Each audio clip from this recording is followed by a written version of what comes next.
Hello students, આજનો આપણો જે ટોપિક છે, આમ તો આપણા કેમિસ્ટ્રીને કોઈ લેવા દેવા નથી.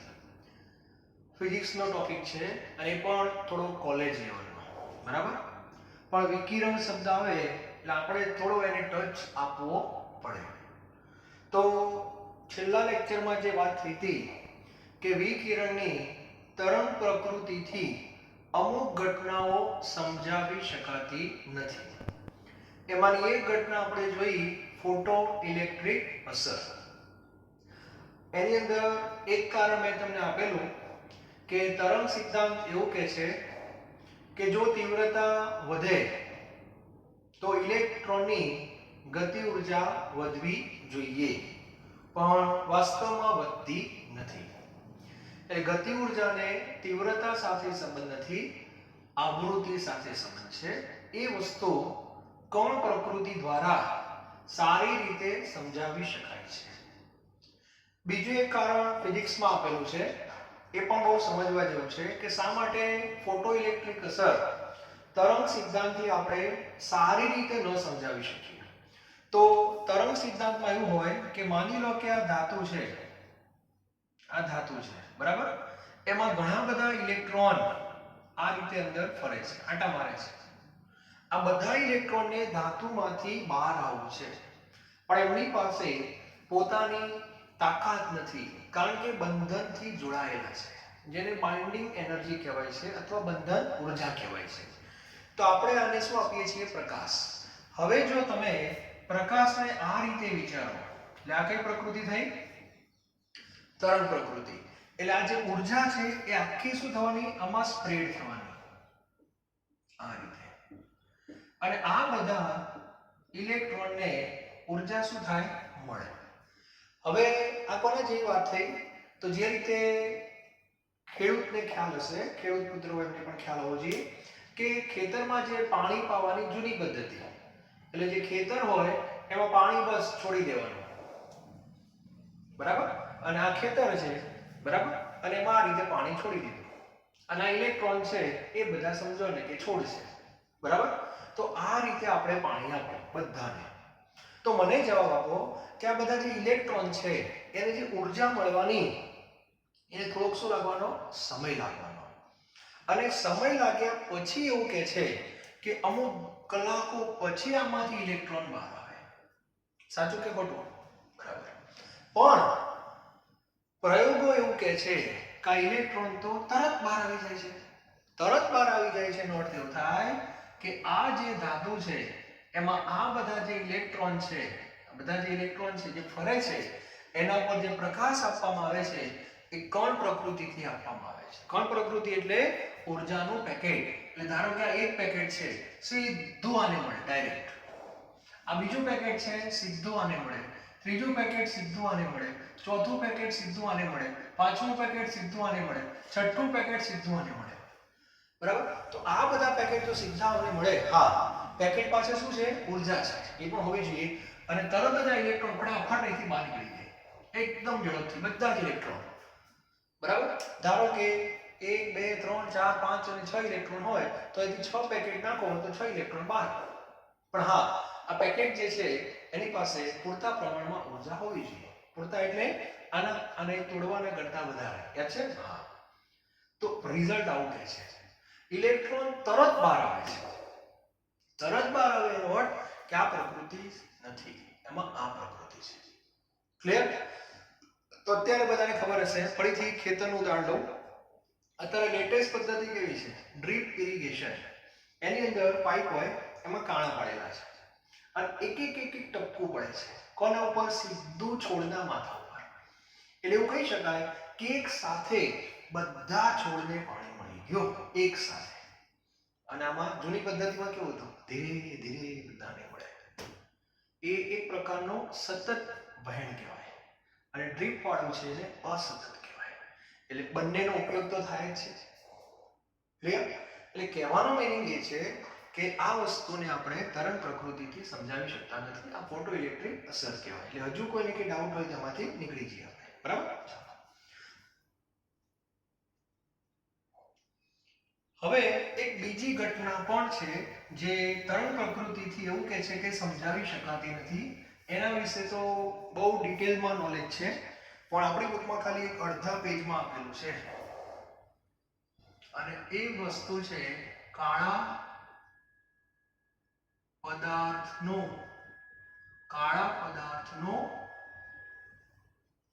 વિકિરણ. આવું લખ્યું છે, કાળા પદાર્થનું વિકિરણ. હવે ડિટેલમાં નથી આપણે ચર્ચા કરતા, પણ થોડા બેઝિક ટર્મ્સ તમને કહી દઉં જે કદાચ કેમેસ્ટ્રી અને ફિઝિક્સ બંનેમાં તમને હેલ્પફુલ થશે. સૌથી પહેલા વિકિરણ શું છે એ ક્લિયર કરાવી દઉં ફરીથી એકવાર, બરાબર? તો બધાને ખબર છે, આપણે શરૂઆત કરશું સૂર્યથી. પહેલા તો કાળો પદાર્થ એટલે મગજમાંથી એ પદાર્થ કાળો હોય કાઢી નાખજો, બરાબર? આ તમને કહી દઉં, સૂર્ય એ પણ કાળો પદાર્થ જ કહેવાય, કાળો નથી છતાં, બરાબર? સૂર્યમાંથી જે તરંગો બહાર આવે છે એને આપણે શું કહીએ છીએ? વિકિરણ. વિકિરણ એટલે વિદ્યુત ચુંબકીય તરંગો. એના વિશે બધી ચર્ચાઓ થઈ ગઈ. બે ક્ષેત્ર હોય, બરાબર? એ બધી ચર્ચા થઈ ગઈ. આ વિકિરણના ઘણા બધા પ્રકારો છે, એ પણ આપણે જોઈ લીધું, બરાબર? ઘણા બધા એટલે કયા? તો કે ભાઈ એક્સ-રે પણ એક પ્રકારનો વિકિરણ કહેવાય, પછી ગામા રેઝ, બરાબર? એના પછી પારજાંબલી, પછી દ્રશ્ય પ્રકાશ, એના પછી પારરક્ત, એના પછી રેડિયો. આ બધા આપણે જોઈ લીધા છે. આ બધા વિકિરણ છે. એમાંથી આપણે આ જે દ્રશ્ય પ્રકાશ છે એના સંપર્કમાં વધારે આવી. દ્રશ્ય પ્રકાશ એટલે પ્રકાશ, અને આ પ્રકાશ એટલે એના પાછા ભાગ પડે. 1 2 3 4 5 જા ની વા લી પી ના રા. આવું કંઈક છે, બરાબર? એમાં જે રાતો રંગ છે, બરાબર? રાતો રંગ જે છે એની લેમ્બડા એટલે તરંગ લંબાઈ. તરંગ લંબાઈ કેવી હોય? લેમ્બડા વધારે હોય. લેમ્બડા વધારે એટલે આવૃત્તિ કેવી હોય? ઓછી હોય. અને આ જાંબલી વાદળી જે કંઈ રંગ તમને દેખાય છે, આ બધા આમની તરંગ લંબાઈ ઓછી હોય. જાંબલી છે એની તરંગ લંબાઈ ધારો કે ઓછી છે, તો સામે એની ફ્રીક્વન્સી શું છે? વધારે છે. ફ્રીક્વન્સી એટલે આવૃત્તિ. તો આપણે આના સંપર્કમાં વધારે છે, બરાબર? પહેલા મગજમાં આ ક્લિયર હોવું જોઈએ. ચલો, એક આ વસ્તુ એટલે વિકિરણના આપણે બધા ભાગ પાડી દીધા, બરાબર? જે સૂર્યમાંથી આવે છે. હવે વાત કરીએ છીએ આપણે જનરલ એક તમને માહિતી આપો કે ધારો કે આ કોઈ પદાર્થ છે, એ પદાર્થ ઉપર વિકિરણ આપાત થાય છે, બરાબર? હવે જે આ પદાર્થ ઉપર જે હું વિકિરણ કહું છું એને સમજવા માટે આ બધાની આપણે ચર્ચા નથી કરતા, બરાબર? આ જે વિકિરણ અહીંયા કોઈ ઉદ્ગમ સ્થાન છે, આ સૂર્ય નથી, સમજી લો. આ સૂર્ય નથી, બરાબર? બીજો કોઈ સ્ત્રોત છે અને એમાંથી દ્રશ્ય પ્રકાશ બહાર આવે છે, એટલે આ વિકિરણ એટલે આપણો દ્રશ્ય પ્રકાશ, બરાબર છે? ચાલો, આવું ખાલી સમજવાનું. હવે એવું કહે છે, અથવા વિકિરણ રાખીએ, ચલો જનરલ શબ્દ વાપરીએ. હવે આ વિકિરણ આના ઉપર આવે છે, તો હંમેશા કોઈ પણ પદાર્થ ઉપર વિકિરણ જ્યારે અથડાય ત્યારે ત્રણ ઘટનાઓ બને છે. ધ્યાન આપજો. અમુક એવું હશે, ધ્યાન આપજો, અમુક વિકિરણ સીધું બેક થઈ જશે, એને રિફ્લેક્શન કહેવાય. રિફ્લેક્શનનો અર્થ શું થાય? પરાવર્તન. આમ પાછું લઈ લે. ધારો કે ટકાવારીની ભાષામાં આપણે વિચારીએ ટકાવારી, તો તમે વિકિરણના ધારો કે 100% અંદર ગયા તો 100 માંથી સમજો ને કે 10% શું થઈ ગયા? બેક થઈ ગયા, પાછા આવી ગયા. હવે વાત આવે છે 90%. 90% માંથી પાછા 10% જે હતા, 10% એ પસાર થઈ ગયા. એટલે અંદર નાની જગ્યાઓ જે હોય ને એમાં દર બહાર નીકળી ગયા. એને ટ્રાન્સમિશન કહેવાય. શું કહેવાય? ટ્રાન્સમિશન. એટલે પસાર થઈ ગયા. એટલે 10% પાછા જતા રહ્યા, 10% નીકળી ગયા, તો બાકી વધ્યા કેટલા? 80%. 80% નું શોષણ થયું. ધ્યાન આપજો. 80% નું શું થયું? શોષણ થયું, બરાબર?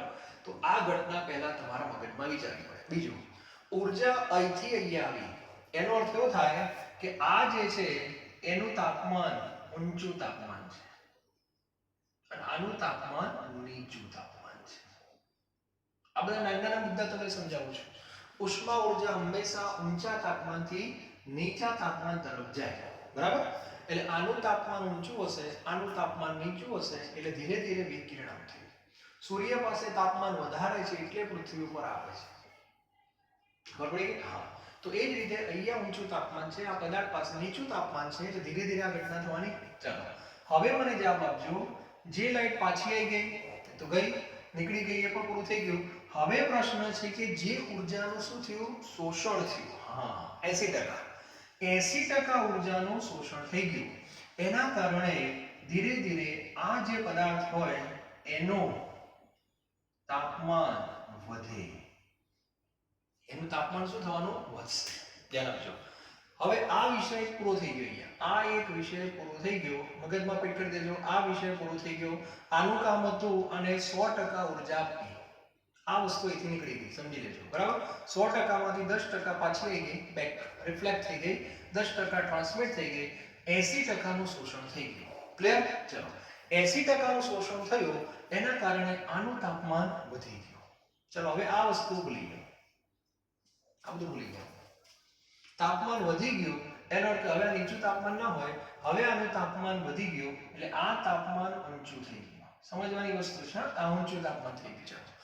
હવે અહીંયા બાજુમાં કોઈ બીજો આ વાતાવરણ છે. આ વાતાવરણ છે. બરાબર? આનું તાપમાન ઊંચું, વાતાવરણનું તાપમાન નીચું. વાતાવરણનું તાપમાન નીચું. હવે શું થાય બરાબર? તો હવે આ પદાર્થે જે 80% નું શોષણ કરેલું એનું તાપમાન વધી ગયું. હવે આ તાપમાન આના કરતા વધી ગયું એટલે પાછો કોન્સેપ્ટ શું થઈ ગયો? અહીંયા જેમ હતો એમ. હવે આ પદાર્થ શું કરશે? વિકિરણનું ઉત્સર્જન કરશે. આ ખબર હોવી જોઈએ. આ પદાર્થ જે છે એ વિકિરણનું શું કરશે? ઉત્સર્જન કરશે. બધાને આ વસ્તુ ક્લિયર થાય છે? સૌથી પહેલા ઘટના આવી બની, અહીંથી વિકિરણ આના ઉપર આવ્યું. બરાબર છે? ચાલો એટલે અહીંથી જ આવ્યો મીનિંગ એવું થયો કે આનું તાપમાન ઊંચું હશે, આનું તાપમાન નીચું હશે. બરાબર? ચાલો હવે એ વિકિરણનું શું થયું મેં તમને કહી દીધું. આપણે એમાંથી કયો ભાગ પકડવાનો? જેનું શોષણ થયું છે તે. અને શોષણ જે થાય છે વિકિરણ એ જ તાપમાનને વધારે છે. જેવું તાપમાન વધી ગયું એટલે પાછો આ પદાર્થે શું કરશે? વિકિરણનું ઉત્સર્જન ચાલુ કરી દેશે. એટલે આ પદાર્થ જે છે એ પણ વિકિરણનું ઉત્સર્જન શું કરી દે? ચાલુ કરી દે છે. તો મોટા ભાગના સામાન્ય પદાર્થો આવા હોય છે. આ સામાન્ય પદાર્થ થઈ ગયો. બરાબર? ક્લિયર? હવે આપણે વાત કરવાની છે કાળા પદાર્થનું વિકિરણ.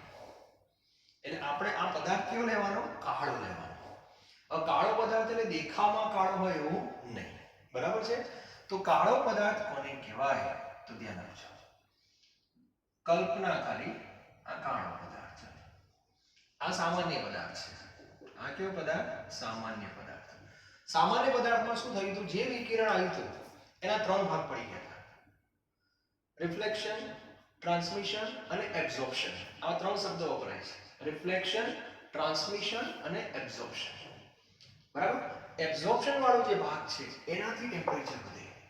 અને ટેમ્પરેચર વધે એટલે એમાંથી પાછું વિકિરણનું શું થાય? ઉત્સર્જન થાય. એને સામાન્ય પદાર્થનું વિકિરણ કહેવામાં આવે છે. બરાબર? હવે આ કાળો પદાર્થ છે. તો કાળા પદાર્થમાં એવું કહે છે કે ધારો કે આ સૂર્ય છે એવું માની લે. ચાલો સૂર્ય છે. બરાબર? સૂર્યમાંથી જે વિકિરણો બહાર નીકળે છે એમાં બધી આવૃત્તિવાળા બધું એમાં મોટા ભાગનું આવી જાય છે સૂર્યમાંથી. બરાબર? ધ્યાન આપજો. સૂર્યમાંથી જે વિકિરણ બહાર આવે છે એ બધાનો આ કાળા પદાર્થમાં 100% શોષણ થઈ ગયેલો. એનો અર્થ એવો થયો કે કશું પાછું ના આવે, ટ્રાન્સમિટ બી ના થાય, કશું જ ના થાય. એ બધી ઉર્જા એની અંદર સમાઈ જાય. બરાબર? અને બધી સમાઈ જાય એટલે આનું ટેમ્પરેચર શું થવાનું? વધવાનું છે. અને આનું ટેમ્પરેચર વધશે એટલે આમાંથી પાછું 100% વિકિરણ 100% વિકિરણનું શું થાય? ઉત્સર્જન પાછું થઈ જાય. આવા પદાર્થને કાળો પદાર્થ કહેવાય. એટલે દેખાવમાં કાળો હોય એવું જરૂરી નથી. મગજમાં ક્લિયર કરો પેલા. બરાબર? એટલે દરેક વિદ્યાર્થી ક્યાંક ને ક્યાંક મિસ્ટેક વિકિરણ ઉત્સર્જન શું તો સીધું એમને બતાવી દેવાનું. પહેલા એને બીજા કોઈ સોર્સમાંથી ઉર્જા આવી એવું બતાવો. બરાબર? કે આનું તાપમાન નીચું છે, આનું તાપમાન ઊંચું છે. એટલે પહેલા વિકિરણ આવ્યું આ બાજુ. આ વિકિરણ જે આવે છે એમાં બે પ્રકારના પદાર્થો, એક સાદો અને એક કાળો. સાદા પદાર્થમાં ત્રણ ભાગ પડે, બરાબર. આમાં કોઈ ભાગ પડે ને, એક જ ભાગ સીધો, જે આ બધાનું શોષણ જ થઈ ગયું, અને શોષણ થઈને તાપમાન વધી ગયું, અને શોષણ થવાથી શું થાય તમને ખબર છે કે આ જે વાતાવરણ છે એનું તાપમાન તો નીચું છે, તો જેટલાનું શોષણ થયું બધું પાછું બહાર નીકળે, એનું ઉત્સર્જન કહેવાય, વિકિરણનું ઉત્સર્જન. આપણો જે સૂર્ય છે, સૂર્ય એ પણ એક પ્રકારનો કાળો પદાર્થ કહી શકાય. એનું કારણ છે સૂર્યમાંથી ઊર્જા ક્યાંથી એ ખબર નથી, પણ આ જે વિકિરણ છે એ 100% છે. 100% વિકિરણનો ઉત્સર્જન આ કરે છે. ટૂંકમાં જે પદાર્થ 100% વિકિરણનું ઉત્સર્જન કરી દે એને પણ કાળો પદાર્થ કહી શકાય, બરાબર. એટલે 100% એબ્ઝોર્પ્શન થાય અને 100% એમિશન થાય, એટલે 100% શોષણ થાય, 100% ઉત્સર્જન થાય, એવા પદાર્થને કાળો પદાર્થ કહેવામાં આવે છે.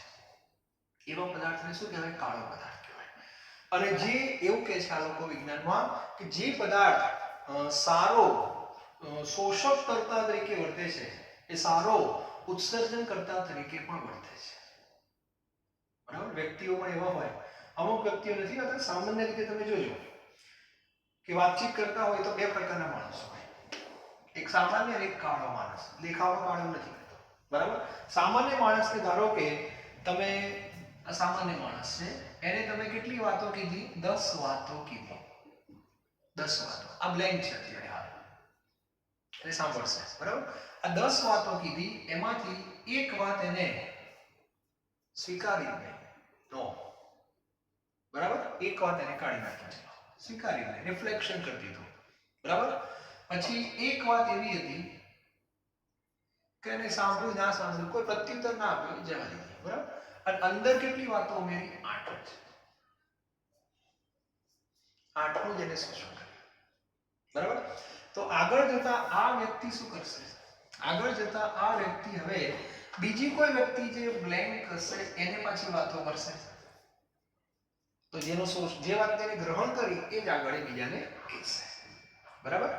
અને કાળો વ્યક્તિ કોને કહેવાય? કાળો વ્યક્તિ એટલે કે એને 10 વાતોની 10 એને લઈ લીધી, 10 લઈ લીધી, અને આગળ જતા એ બીજી કોઈ વ્યક્તિને 10 પાછી પાસ કરે છે, ટૂંકમાં બોલે છે, પોતે સોર્સ બની જાય, પોતે ઉદ્ગમ સ્થાન બની જાય, એ રીતે છે. તો આને કાળો વ્યક્તિ કહેવાય. એનાથી જ વાત છે. એટલે કાળા પદાર્થનું વિકિરણ એ તમારે સમજવું હોય તો પેલા વિકિરણનો કોન્સેપ્ટ ક્લિયર કરો. વિકિરણ એટલે કોઈ પણ ગરમ વસ્તુ થયા પછી એમાંથી જે ઊર્જાનું ઉત્સર્જન થાય તે. પણ ગરમ કઈ રીતે થઈ? તો બીજા કોઈ સોર્સમાંથી ગરમ થઈ. એટલે આપણા માટે સૂર્ય બેસ્ટ છે, બરાબર. એટલે સૂર્યમાંથી સામાન્ય પદાર્થ ઉપર જ્યારે વિકિરણ આવશે ત્યારે આ સામાન્ય પદાર્થ અમુક ઊર્જાને પાછી ફેંકી દે, અમુકને પસાર કરાવી દે, અને અમુકનું શોષણ કરે છે. શોષણ થાય એમાંથી ટેમ્પરેચર વધશે, અને વાતાવરણનું ટેમ્પરેચર ઓછું છે એટલે એ પાછો ઉત્સર્જન કરશે, બરાબર. અને વિકિરણ કહેવાય. કાળો પદાર્થ શું કરે? જેટલું શોષણ એટલું ઉત્સર્જન. હવે એવું કહે છે વ્યવહારની અંદર આવો કોઈ પદાર્થ છે જ નહીં, વ્યવહારમાં નથી, છતાં એક ઉદાહરણ તમને આપું જેનું નામ છે કાર્બન બ્લેક. આવું બોલાય છે, કાર્બન બ્લેક. અને કાર્બન બ્લેક છે એ 99% એવું કહે છે કે વિકિરણનું શોષણ કરે છે. 99% વિકિરણનું શોષણ કરે છે, બરાબર. એનો અર્થ એવો થયો કે આગળ ઉત્સર્જન પણ એટલું કરતો હશે એ પ્રમાણે, બરાબર. તો કહેવાનો અર્થ એ છે કે થોડો કાળા પદાર્થની નજીક છે એવું તમે કહી શકો. ક્લિયર? હા, શોષણ કરે એટલું જ ઉત્સર્જન થવું જરૂરી નથી, પણ થાય ખરું. પણ કાળા પદાર્થમાં એવું કહે છે જેટલું થાય એટલું ઉત્સર્જન થઈ જાય, એને કાળો પદાર્થ કહેવાય છે, બરાબર. કાળો પદાર્થ જે છે એની કોઈ આકૃતિ આમ નથી, કોઈ પદાર્થ નથી, તો ક્યાંથી હોય? પણ એક રજૂઆત આપણે જો વિચારીએ તો ફિઝિક્સની જે બુક છે 12મા ધોરણની, એમાં થોડીક માહિતી આપી છે કે બધું શોષણ થાય એ સમજવું કઈ રીતે, બરાબર. તેના માટે આવી એક સામાન્ય આકૃતિની એક રજૂઆત કરેલી છે ફિઝિક્સની અંદર. ધારો કે આ ગોળો છે, બરાબર. આ ગોળામાં અહીંયા એક સામાન્ય છેદ કરી દેવાનો, સામાન્ય કાણો પાડી દેવાનો. હવે એની જે દિવાલ છે, આ દિવાલ, એ દિવાલ ઉપર કાર્બન બ્લેક દિવાલ છે, આ દિવાલની અંદર કાર્બન બ્લેક નું સ્તર લગાવી દેવાનું. કાર્બન બ્લેક નું સ્તર લગાવી દેવાનું. બરાબર. હવે કાર્બન બ્લેક નું સ્તર તમે લગાવશો, હવે અહીંથી વિકિરણ અંદર દાખલ થઈ ગયું. થોડુંક ત્રાંસું રાખશું આપણે. હા, આ રીતે અહીંથી વિકિરણ દાખલ થયું. હોલની અંદર વિકિરણ. આવી એક રજૂઆત છે. જેવું દાખલ થશે તરત ધ્યાન આપજો, સીધો અહીંયા આવશે. બરાબર. અહીંયા જશે એટલે મોટા ભાગનું અહીંયા 100% તો કોઈ છે જ નહીં. પહેલા તમને કીધું એટલે સમજો કે કેટલા ટકા 99% નું શોષણ થઈ ગયું. વધ્યા કેટલો? 1%. 1% જે છે એનું રિફ્લેક્શન થશે એટલે પરાવર્તન થશે, અંદર જ થશે. પાછું આવ્યું. ચાલો, આમાંથી પાછા 99% નું શું થઈ ગયું? શોષણ થઈ ગયું. પાછો 1% વધ્યો, પાછો આમ જવાનું, પાછું 99% નું શોષણ થઈ ગયું, 1% વધ્યો, પાછું આમ થઈ ગયું. કહેવાનો અર્થ એ છે 99% થાય એના પાછા 1% બાકી રહે, એ પાછું પરાવર્તિત થાય. એમ કરતા કરતા છેલ્લે તમે જુઓ તો વિષય શું થઈ જાય? પૂરો થઈ જાય. એનો અર્થ એવો થયો કે પછી રિફ્લેક્શન થાય નહીં, એટલે બધી જે ઊર્જા હતી ને એ અંદર ને અંદર શું થઈ ગઈ? સમાઈ ગઈ. બધી જ ઊર્જા. આ સમજવાની વસ્તુ છે. ખ્યાલ આવ્યો? પહેલા 100% અંદર જાય, 99% નું શોષણ અંદર થઈ ગયું, 1% બાકી રહે, 1% પરાવર્તિત થઈને આમ આવ્યો. એ 1% માંથી 99% નું પાછું શોષણ થઈ ગયું, પાછો 1% વધ્યો, પાછો આમ જાય, આમ એમ કરતા કરતા છેલ્લે શું થઈ જાય? 0. એમ કરતા કરતા આખું જે વિકિરણ છે અંદર સમાઈ ગયું. તો આવા પદાર્થને શું કહેવાય? કાળો પદાર્થ કહેવાય. બરાબર. ચાલો, હવે આ કાળો પદાર્થ જે છે એકદમ ગરમ થઈ ગયો, એકદમ ગરમ થઈ ગયો. બરાબર. અને જેવો ગરમ થાય એટલે પોતે શું કરે? હવે ઊર્જાનું ઉત્સર્જન કરે. તો બધી જે ઊર્જા અંદર સમાઈ ગઈ એ બધી પાછી બેક ચાલ થઈ જાય, પાછી આવે. એટલે વિકિરણનું શું કહેવાય? ઉત્સર્જન. એટલે આને કહેવાય કાળા પદાર્થનું વિકિરણ. આને કહેવાય કાળા પદાર્થનું વિકિરણ. આ બહુ સમજવાની વસ્તુ છે. બરાબર. એટલે કહેવાનો અર્થ એ છે. અને આ જે ઉત્સર્જન ને બધું જે થાય છે એ શેના ઉપર આધારિત છે?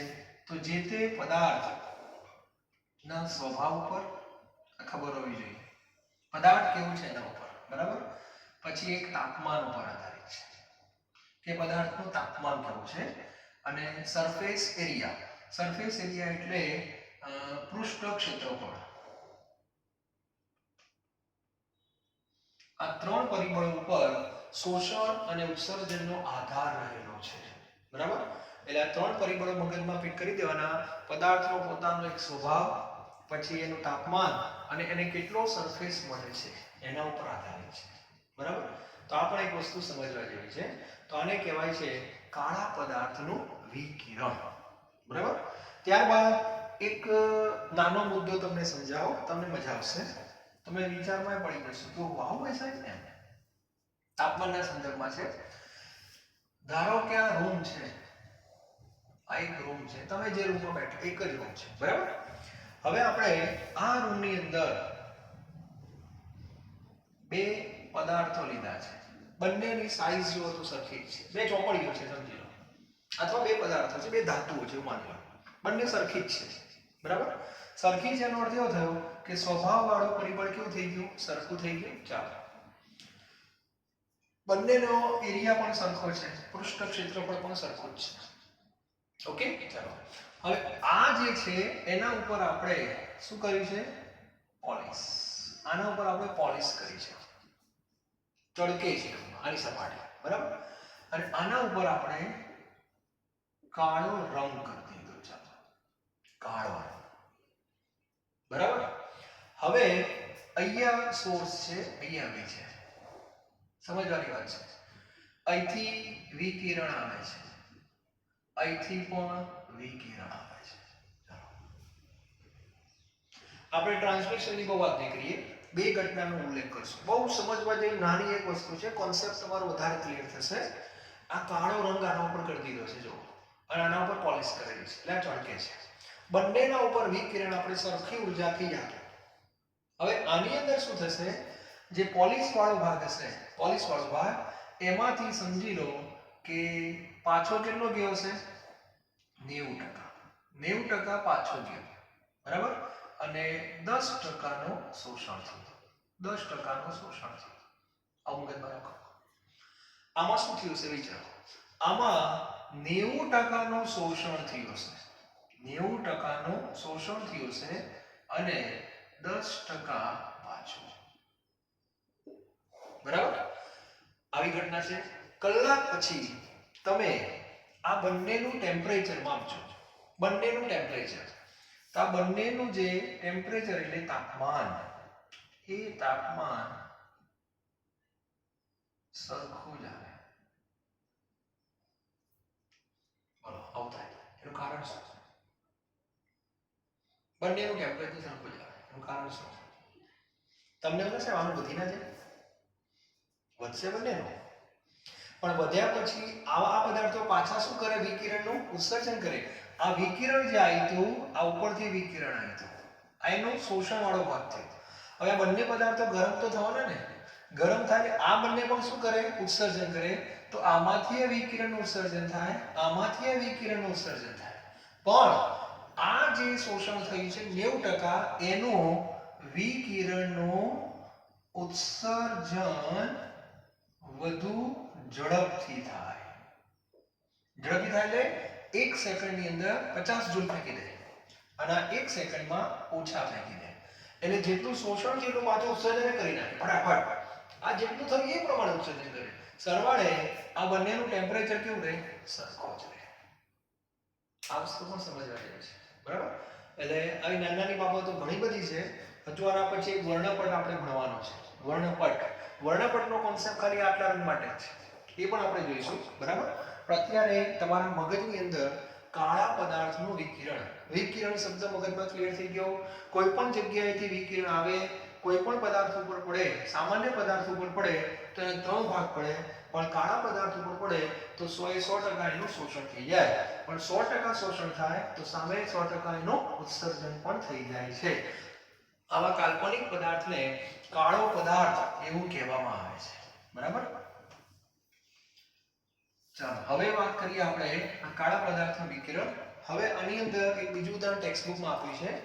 ધારો કે આપણી પાસે આ લોખંડ છે. ધ્યાન આપજો, લોખંડનો ટુકડો આ પદાર્થ છે.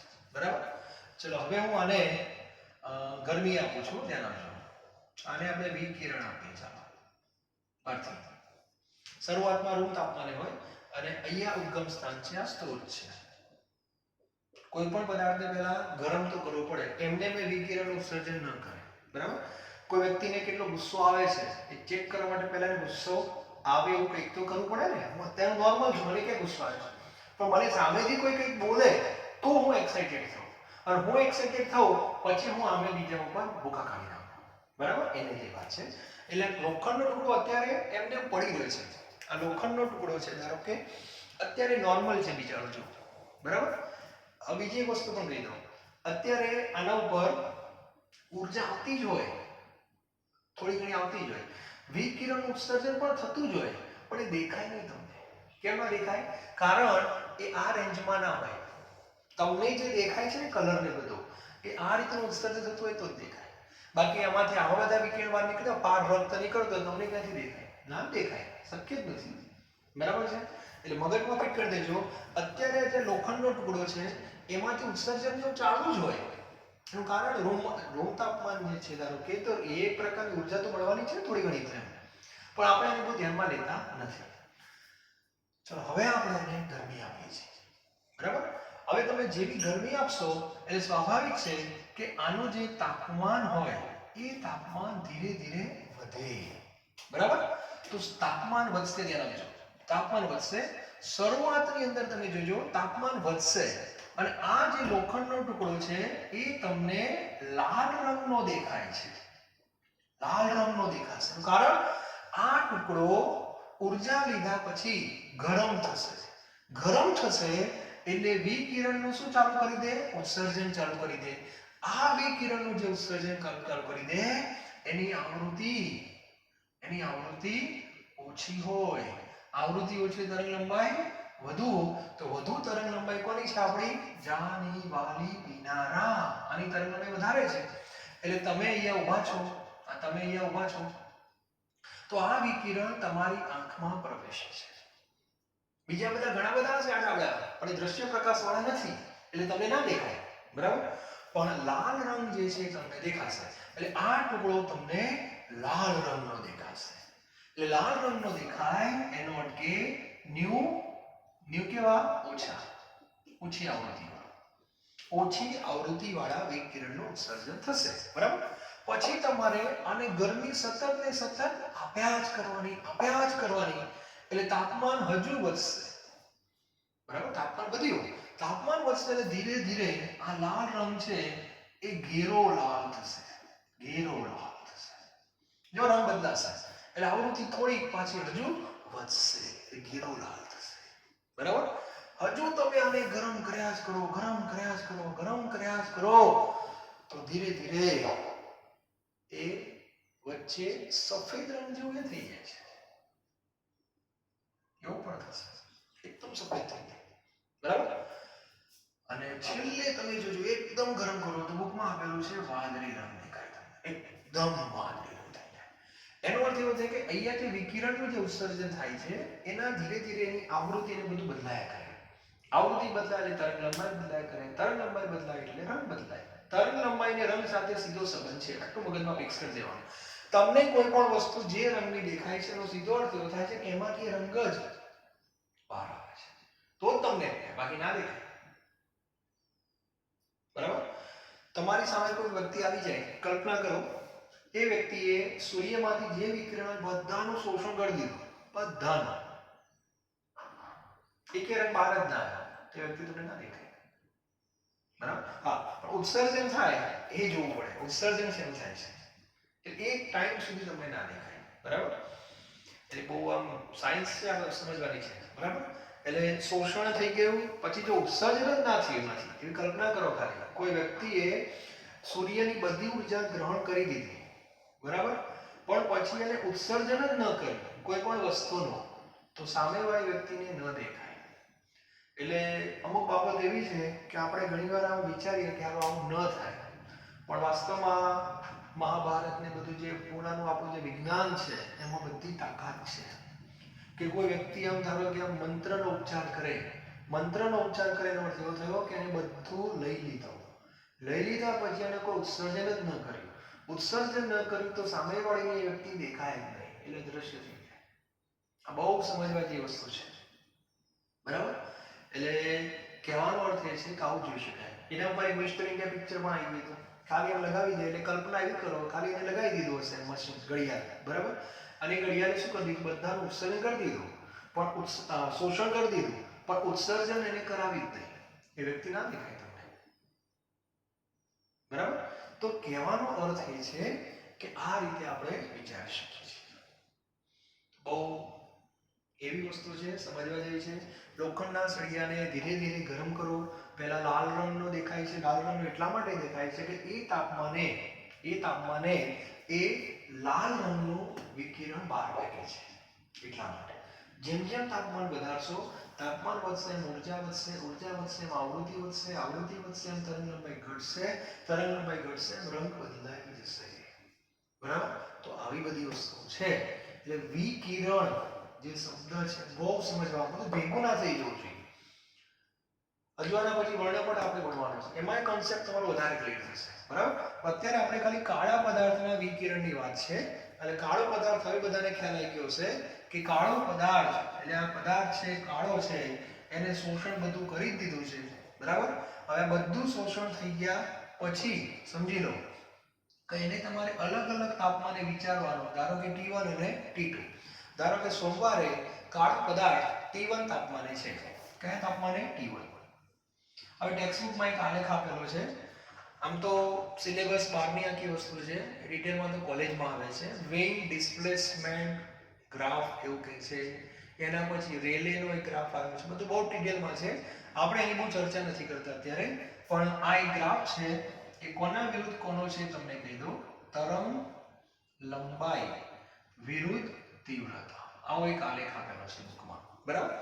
હવે કાળા પદાર્થનો જે વિકિરણ થાય છે સોમવારે સમજી લો કે કાળો પદાર્થ T1 તાપમાને છે, જેમ અહીંયા હતું T1 દરેક તાપમાને વિકિરણનું શું થાય ઉત્સર્જન થાય એમ એવું ધારી લો કે સોમવારે કાળો પદાર્થ T1 તાપમાને છે બરાબર એટલે આપણો જ્યાં કાળો પદાર્થ હતો એમાં વિકિરણનું બધું શોષણ થઈ ગયું અને આપણે સમજી લો કે આ બોક્સ બંધ કરી દીધું એટલે કાળો પદાર્થે બધું શોષણ કરી દીધું અને પછી પાછું કાળું પાડી દીધું કાળું પાડીને અંદરથી બધું બહાર આવ્યું અંદરથી બધું શું આવ્યું બહાર આવ્યું એટલે વિકિરણનું શું થયું ઉત્સર્જન પાછું ચાલુ થઈ ગયું ચાલો તો એનો એક ગ્રાફ તમને બુકમાં આપેલો છે તમને ગ્રાફ જે છે શરૂઆત આ રીતે અંત થાય છે આ રીતે છે આ ટાઈપનો ગ્રાફ આપેલો છે હવે આ ગ્રાફ તમે ધ્યાનથી જુઓ આ તરંગ લંબાઈ છે બરાબર અને આ બાજુ તીવ્રતા છે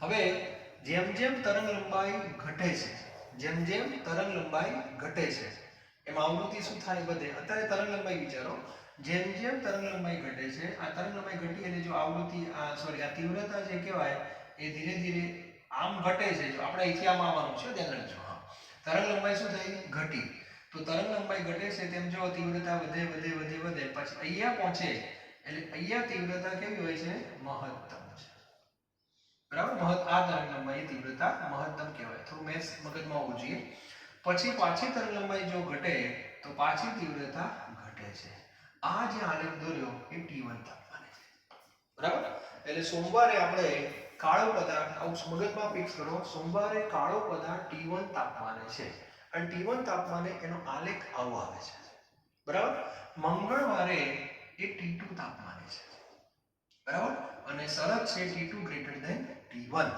તો T2 વાળો જે ગ્રાફ છે એ પણ આ જ રીતે આવે છે આ જ રીતે આવો આલેખ ટેક્સ્ટ બુકમાં આપેલો છે બરાબર પણ ધ્યાન રાખવાનું તરંગ લંબાઈ અને આવૃત્તિ એકબીજાના શું હોય વ્યસ્ત પ્રમાણમાં એટલે ટેક્સ્ટ બુકમાં આ લોકોએ આલેખ દોર્યો છે તરંગ લંબાઈનો અને ચર્ચા કરી છે આવૃત્તિની એટલે મગજની અંદર ફિક્સ કરી દેવાનું કે લેમ્બડા ઘટે તો આવૃત્તિ વધે આવૃત્તિ વધે એટલે તીવ્રતા પણ શું થાય વધે આમ છે ને એટલે તરંગ લંબાઈ જેમ જેમ ઘટે છે એમાં આ તીવ્રતા વધે છે પછી તરંગ લંબાઈ ઘટીને તો એ તમે જો આલેખ પાછો ઘટી ગયો એટલે આ વસ્તુ ક્યાં સુધી ચાલે અમુક મહત્તમ સુધી ચાલે પછી પાછું ઘટે છે તો કહેવાનો અર્થ એ છે કે કાળા પદાર્થનું જ્યારે વિકિરણનું ઉત્સર્જન થાય છે આમાંથી આ રીતે તો એને આવો આલેખ મળે છે બરાબર અને આ આલેખની સમજૂતી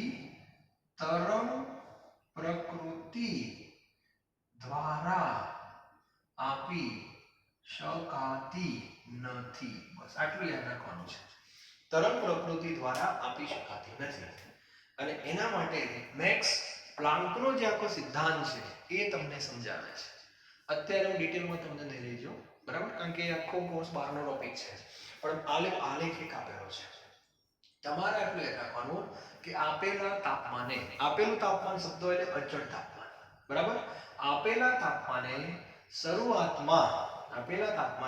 શરૂઆતમાં તરંગ લંબાઈની સાથે સાથે તીવ્રતા તરંગ લંબાઈ ઘટે તેમ તીવ્રતા વધે છે તરંગ લંબાઈ ઘટે તેમ તીવ્રતા વધે છે આ તીવ્રતા અમુક તરંગ લંબાઈએ મહત્તમ પહોંચી જાય ત્યારબાદ પાછી ઘટે છે બરાબર પછી T2 તાપમાને આ જ વસ્તુ છે અને આ સમજૂતી તરંગ પ્રકૃતિ દ્વારા આપી શકાતી નથી એટલે કાળા પદાર્થનું વિકિરણ જે છે એનો ખાલી એક આલેખ છે પણ આ આલેખની સમજૂતી તરંગ પ્રકૃતિ દ્વારા અપાતી નથી એ બહુ મોટો વિષય છે ગાંડા થઈ જવાનો એટલે અત્યારે તમારે એમાં પડવાનું નથી અમે ટોપિક ફિઝિક્સનો જ છે આપણો નથી ફિઝિક્સમાં પણ ડિટેલમાં નથી આવશે પણ એક સાર તમને કીધો છે કે આપણો મુદ્દો કહે કે ઘટનાઓને તરંગ પ્રકૃતિથી સમજાવી શકાતી નથી એ ખાલી ઘટના શું છે આપણે જોવાની છે એનું કારણ પણ નથી કીધું ટેક્સ્ટ બુકમાં કેમિસ્ટ્રીમાં પણ જ્યાં જ્યાં મને લાગે ત્યાં હું તમને હિન્ટ આપીશ બરાબર તો આજનો જે ટોપિક છે એમાં વધારે હું ચર્ચા નથી કરતો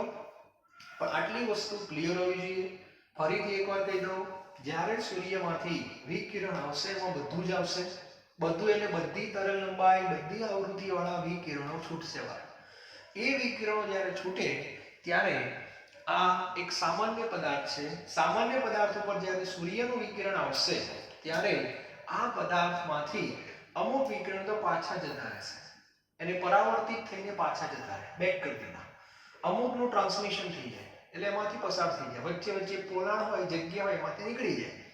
બરાબર, થોડી ગેપ તો રહેવાની.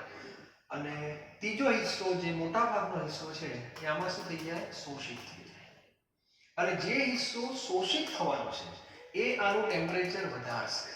અને જેવું ટેમ્પરેચર વધશે બહારના વાતાવરણ કરતા, એટલે આ પદાર્થ પાછો એમાંથી ઉત્સર્જન કરે. એને વિકિરણનું ઉત્સર્જન કહેવાય. પાછું આ એક વિકિરણ જ, શોષણ થયા પછી વિકિરણનું જ ઉત્સર્જન થાય. પણ એ ઉત્સર્જન આ પદાર્થના તાપમાન ઉપર આધારિત છે. જેવું તાપમાન એ પ્રમાણે ઉત્સર્જન થાય. બરાબર, મીણબત્તી તમે જેવી સળગાવો છો ત્યારે તમારી આંખમાં પીળા કલરનો રંગ દેખાય છે. શું કામ પીળો રંગ? તો એ તાપમાને મીણબત્તીમાંથી જે વિકિરણ બહાર નીકળ્યા એ પીળા રંગની તરંગ લંબાઈ વાળા છે, એટલા માટે તમને પીળો રંગ દેખાય છે. હવે ખ્યાલ આવે છે? હા. તમને જે રંગ દેખાય ને કોઈ પણ જગ્યાએ, એટલું મગજમાં ક્લિયર હોવું જોઈએ કે એમાંથી એ રંગનો પ્રકાશ બહાર આવ્યો, એટલે એ રંગની તરંગ લંબાઈ આવૃત્તિ વાળું વિકિરણ બહાર આવ્યું અને આપણી આંખમાં પ્રવેશે છે. બસ આટલું મગજમાં ક્લિયર હોવું જોઈએ. બરાબર. અને કાળો પદાર્થ એ કેવો પદાર્થ છે? બધું શોષણ થઈ ગયું. બધું શોષણ થઈ ગયું, બધું ઉત્સર્જન આપી દીધું, એને કાળો પદાર્થ કહેવાય. બાકી મોટા ભાગના પદાર્થો તમને ખબર છે 3 ભાગ કરે છે. કાળો પદાર્થ ખાલી એક જ ભાગ કરે છે. વાસ્તવમાં કાળો પદાર્થ શક્ય નથી, પણ એ કલ્પના કરી શકાય. કલ્પના એટલે ગોળો મેં કલ્પના કરી.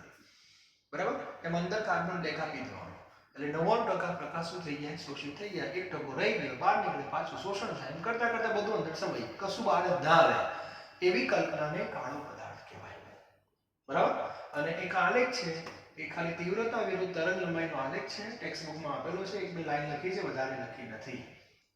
એની હું ચર્ચાએ ના કરતા, ખાલી એટલું યાદ રાખવાનું, આ આલેખની સમજૂતી તરંગ પ્રકૃતિ દ્વારા આપી શકાતી નથી. બસ એટલું મગજમાં ફિટ કરો.